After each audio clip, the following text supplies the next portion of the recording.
Mungkin bisa juga dicoba pemain-pemain muda untuk dimainkan bersamaan ya dengan kerangka tim yang pemain-pemain diaspora dan pemain Indonesia yang ya kayak Rizky Ridho gitu. Ya siapa tahu Detan main gitu kan. Elkan Bagot dicoba lagi setelah hampir 2 tahun absen ya kan. Ezra Walian dicoba lagi gitu ya. Ya sambil kasih kesempatan pemain-pemain muda karena ya itu tadi kata Mas Verkot kan ini ada kerangka tim yang sedang dibentuk gitu ya. Generasinya Detan, generasinya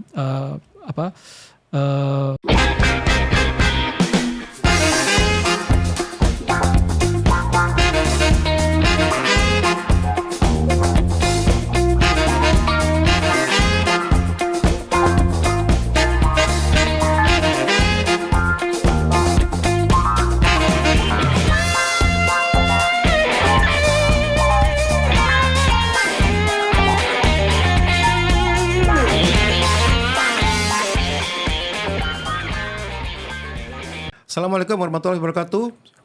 Sahabat bicara bola, follower bicara bola, apalagi pokoknya yang berkaitan dengan bicara bola, pokoknya semua saya bilang sebagai saudara bicara bola. Kali ini bicara bola akan hadir bersama saya Verkot Arya atau Verkodrat. Kita akan mengulas, membahas soal tim nasional. Sudah lama juga saya nggak bahas soal tim nasional ya. Soalnya kemarin kita lagi sibuk dengan urusan klub-klub, urusan Super League, urusan tetek bengek soal urusan klub. Dan sekarang kita membahas soal tim nasional dan tentunya mengenai apa yang akan dilakukan oleh pelatih baru tim nasional John Hartman dari Inggris pasca kita hancur lebur di tangan seorang Patrick Kluivert.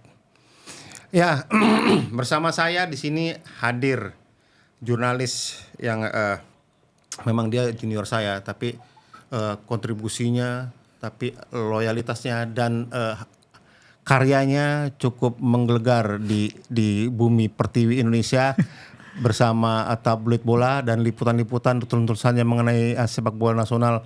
Ya, menurut saya cukup menarik dan sangat mumpuni ya sebagai seorang wartawan yang gigih. Dia Mas Erwin Fitriansah. Selamat datang Mas Erwin. Assalamualaikum. Grogi saya soalnya. Grogi ya. Grogi. Waalaikumsalam warahmatullahi wabarakatuh. Makasih lo udah diundang Mas. Iya. Ini kali kedua Mas saya undang karena saya sangat tempo hari kan sama Mas Alfonsius Kelvan ya. Sama Akmal juga. Yang bicara soal John Hartman. Ya kan, dan saya waktu itu mengikuti Mas Erwin komentar Mas Erwin dan sekarang ini kita lihat Mas sama-sama bahwa John Hartman sudah melakukan tugasnya di Indonesia. Artinya kemarin-kemarin kan kita taunya bahwa dia belusuan-belusuan tapi kita belum tahu apa hasil dari belusuannya. Ya ternyata hasil dari belusuannya adalah dapat 41 nama pemain yang menurut saya ini bukan hasil belusuan nih. Masih John Hartman belum berani untuk gambling untuk gambling dalam menetapkan pemain-pemain timnas ya. Artinya untuk FIFA Series tanggal 27 dan 30 Maret nanti Mas. Gimana Mas Merin memandang bahwa seorang John Hartman di awal tugasnya ternyata tidak berani gambling karena masih mengandalkan pemain-pemain nama di tim nasional? Oke. Yang pertama sebenarnya akan timbul pertanyaan kalau dari pertanyaannya Mas Verkot tadi nggak berani gambling. Kalau mungkin gambling, siapa lagi sih pemain di luar 41 ini yang kira-kira bisa bersaing gitu ya di pelatnas gitu ya. Di luar nama 41 ini. Karena kalau saya melihat 41 nama ini sebetulnya sudah cukup mengakomodir potensi-potensi yang ada sekarang di Indonesia ataupun di luar Indonesia gitu ya. Pemain seniornya ada Mark Klok ya kan. Pemain diasporanya Jay Izes, Kevin Dix ada. Pemain lokalnya yang main di liga lokal ada juga. Ada gitu 24. Iya, Rizky Ridho, pemain-pemain kiper itu gitu ya. Jadi sudah cukup mengakomodir gitu dan ini merupakan sebuah pemain mudanya ada Donitri ya kan, Arkan, Jens Raven, ini kan pemain-pemain muda gitu. Jadi kombinasi yang sebetulnya cukup mengakomodir potensi yang ada di sepak bola Indonesia ya, baik yang di diaspora ataupun yang di Indonesia gitu. Makanya jadi siapa kira-kira ya yang belum dipanggil yang ini mencerminkan sebuah keberanian misalnya dari John Hartman gitu. agak susah sih untuk mencari di luar ini ya. Ya oke, misalnya yang rame sekarang ini kan Teja, Paku Alam. Kok nggak dipanggil sih Teja gitu kan? Ya mungkin hanya 1-2 lah gitu ya. Susah untuk cari sih Mas kalau menurut saya ya. Dan John Hartman saya menilainya dia bermain cukup aman dengan memanggil pemain-pemain ini gitu ya. Experience player semua yang dipanggil ya. Ya udah dia belum berani untuk mencoba-coba gitu. Karena menurut saya penting untuk mendapat first impression dari publik sepak bola Indonesia, dari PSSI yang mengontrak dia gitu. Setelah turbulensi gonjang-ganjing 2 pelatih sebelumnya, dan harus diakui kan antusiasme fans, antusiasme penonton, supporter itu kan turun setelah gonjang-ganjing kemarin. Perlu ada satu cara yang membuat simpati itu datang lagi. Karena kalau simpati itu datang lagi, orang mau datang ke stadion, orang mau beli merchandise, ujung-ujungnya kan duit. Ya, artinya simpati datang. Yang penting bahwa Hartman bisa memenangi momen. Itu memenangi momen ya. Artinya memanfaatkan momen dengan baik untuk menarik lagi minat masyarakat Indonesia untuk berhadir menyaksikan timnas di GBK. Dan artinya momen ini sangat tepat menurut saya Mas Erwin. Dengan kita melawan di FIFA Series nanti kita tahun 7 kan melawan klub tim Kitts and Saint Nevis. Dari CONCACAF nih. Dan ini kan peringkatnya cukup jauh ya. Selisih 154 kita di 122. Artinya bahwa kalau Indonesia di bawah Hartman bisa meraih kemenangan dengan skor besar, yakin saya momen itu akan kembali hadir buat tim nasional kita yang kemarin sudah sempat lesu di masyarakat juga merasa bahwa gue udah mimpi indah kok mimpinya kok kebuang sia-sia gitu aja ya hanya karena ada yang nggak beres di dalam, nggak ngerti lah saya itu. Nah artinya Mas dari 41 pemain ini Mas yang membanggakan adalah 24 diantaranya adalah pemain dari Super League. Ya kan, membanggakan lah. Dan artinya dan sekarang juga kita lihat bahwa Hartman juga sudah memulai membuat grand design untuk dia nih seorang pemikir, seorang yang harus sabar untuk mengikuti polanya dia untuk membentuk tim nasional yang tangguh. Kan pasti kan Indonesia setelah gagal di 2026 dia maunya dan 2030 dong Mas ya enggak. Dan tapi kan tidak semudah itu juga. Kalau mengandalkan pada pemain-pemain yang sekarang nggak mungkin juga 2030 kita sampai. Artinya ada pemain-pemain yang usianya sudah melewati ini. Maka yang saya garis bawahi di sini adalah Hartman bisa memanggil sejumlah, tadi Mas Yono sudah jelaskan, memanggil sejumlah pemain yang usianya masih muda, yang masih U20 ya. Di kiper ada Cahaya yang memang dia pemain kiper nomor 1 di under KU20 ya, U21.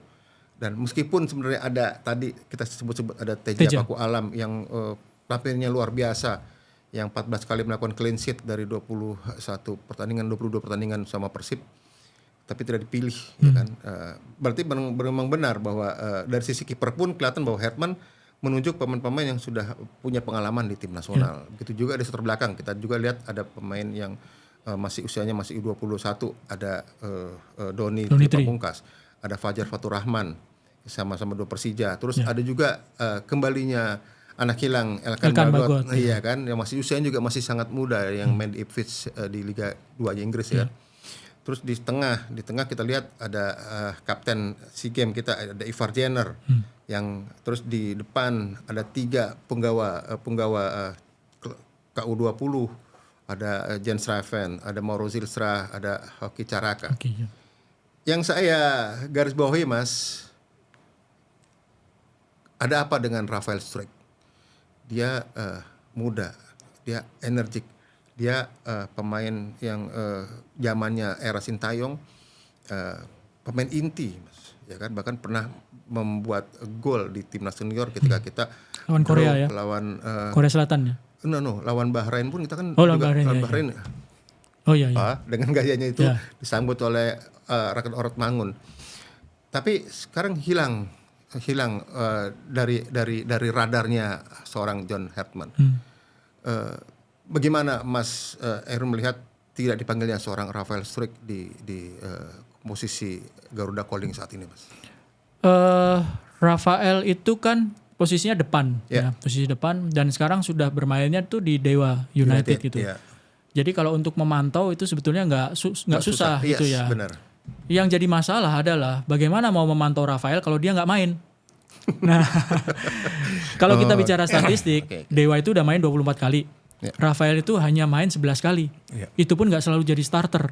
Oke. Ketika menjadi starter pun juga ada beberapa kali saya lihat gitu ya, Rafael kok nggak seperti dulu lagi mainnya, nggak seperti ketika baru datang gitu ya, waktu main di di Piala Asia U23 itu jauh banget gitu ya. Yang pertama penampilannya nggak seperti itu, yang kedua menit mainnya sedikit, sehingga susah untuk dipantau juga gitu.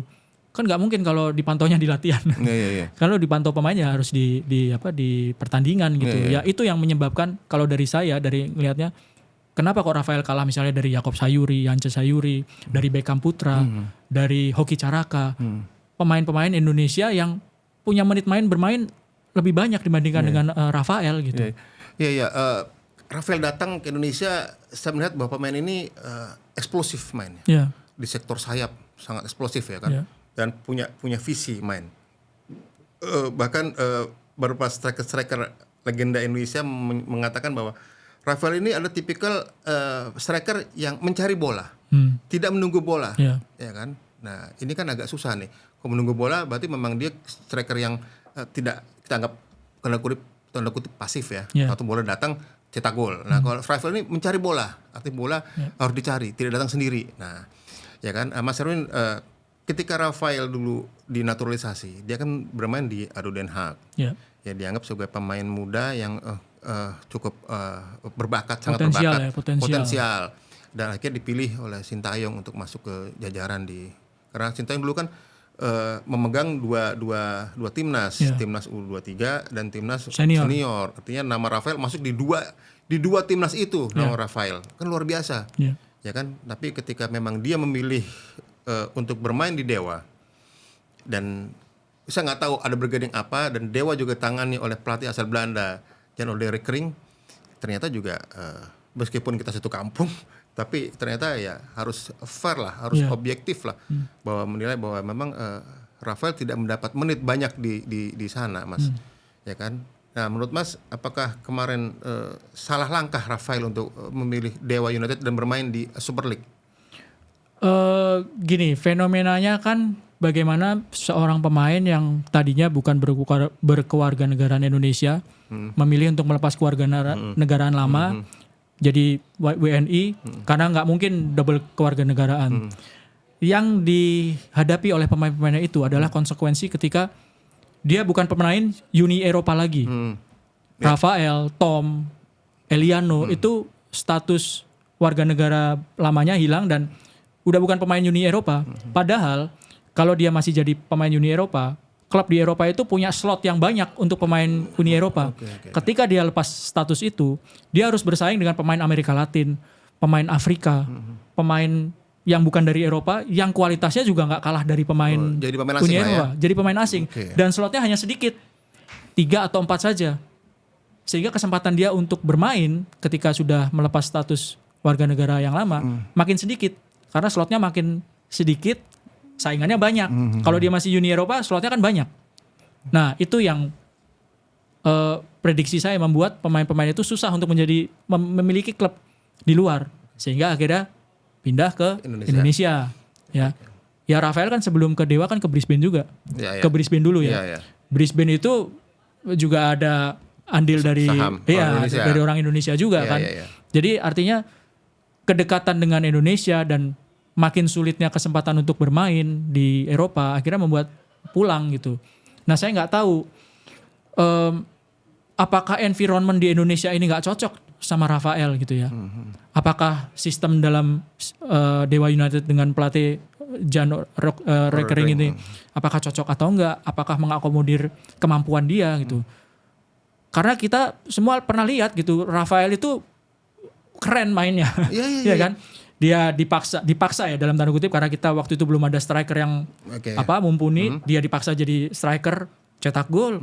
Dia dimainin di sayap kiri, posisi naturalnya dia juga potensial kelihatan di situ. Ketika main di klub, menit main jadi hilang. Pernah dia terpancing emosi, mendapatkan kartu merah. Saya agak lupa di pertandingan Dewa lawan apa gitu. Tapi nggak kayak Rafael yang waktu awal-awal datang gitu. Oke, berarti Dewa sudah mengubah karakter seorang Rafael Struijk ya. Menurut Dewa dengan segala apa yang kebijakannya mereka buat terhadap Rafael sudah mengubah sekarang Rafael menjadi pemain yang menurut saya sekarang harus kita patut kasihani lah. Menurut saya gitu loh. Soalnya kenapa kita kasihani? Dia masih muda. Masih muda, masih potensi. Artinya masih potensi bahwa ketika dulu Mas Erwin cerita bahwa dia tidak masuk lagi dalam Uni Eropa, apa itu sudah dipikirkan sebelumnya kan? Untuk karir dia ke depan, ya kan? Dia menjadi warga negara Indonesia, apakah sudah berpikir ke depan karir sepak bola itu yang akhirnya itu sekarang ada kebentur bahwa ada dua risiko yang diambil Rafael. Risiko satu, tidak bisa bermain di Uni Eropa sebagai pemain Uni Eropa, dan kedua harus memilih di Dewa dan tidak bisa mendapat menit di Dewa, akhirnya juga posisinya tidak bisa bermain di timnas. Dan ironis juga bahwa Herman juga memanggil pemain-pemain muda yang dari Belanda, ada tim Gepens ya kan, tim Gepens yang masih usianya juga masih muda, masih 20 tahun, depan belakang dia 182 tingginya. Terus ada juga pemain dari PSM, Victor Detan 21 tahun ya kan. Terus ada juga Adrian Satrio Wibowo juga yang dari Amerika ya, Los Angeles FC juga 20 tahun. Semakin menurut saya kalau Struijk tidak segera bangkit, dia akan tergeser, akan tergeser. Ini saya kasihan dengan Struijk lah, kasihan menurut saya. Ingat gak dulu dia begitu seleb lapangan hijau, ya kan, dia begitu banyak penggemarnya di sosial media. Tapi sekarang kan dia tiba-tiba hilang begitu aja kan. Janganlah, maksud saya. Harusnya ini menjadi salah satu, menurut saya nih, menjadi salah satu peringatan buat para tim pelatih di Dewa bahwa pemain ini sayang nih kalau di seperti ini ya. Artinya harus dibina terus, Mas Erwin. Iya. Ya kan, Mas? Oke. Kita bergeser dari 41 pemain yang sudah ditunjuk oleh Herman. Kira-kira kalau untuk finalisasi pemain itu ada berapa yang akan dipilih untuk ke FIFA Series nanti, Mas? Idealnya mungkin 30 kali ya. 30 ya. 25 sampai 30 gitu ya. Kan yang masuk ke line up 18. Ya kan, 18. Misalnya yang diambil 25 itu bisa main 11 lawan 11 kan gitu. Kalaupun 30 itu mungkin spare kalau misalnya yang di 23 atau 25 ini ada yang cedera gitu di tengah turnamen gitu.